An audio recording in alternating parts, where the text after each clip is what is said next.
The state is giving money to a new program trying to tackle the drug epidemic in Indiana. This time the efforts aren't aimed at drug addicts, but instead church leaders.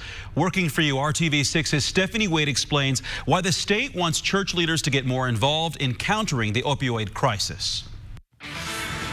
Drug addicts and the church, an unlikely pair, but an untapped resource some faith leaders say, if educated, could save lives.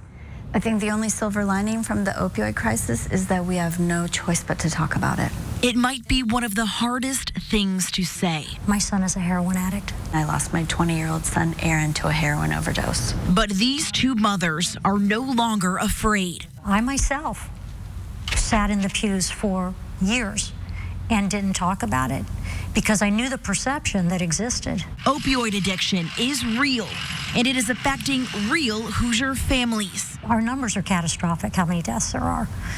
We can't afford to ignore this. Thanks to a grant from the Indiana State Department of Health, these two women with Overdose Lifeline are driving across the state to educate church leaders on what to do when someone reaches out to them for help. Recently, at one of our events, we had a member of a faith community say, I don't know how to help.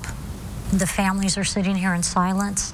They're dealing with shame, and they need support from the pastors. They're going to regions determined by the state to do training on how to support and connect people with recovery resources, and perhaps host recovery meetings themselves. Plus, they train them how to administer naloxone, a drug that reverses an overdose. We're giving the faith community the tools they need to feel like they can respond instead of feeling like, I don't know how to help. No judgment, no stigma. Stephanie Wade, RTV6. Well, the Faith Mission was just in Lawrenceburg. They're heading to Gary tomorrow and Richmond later this week.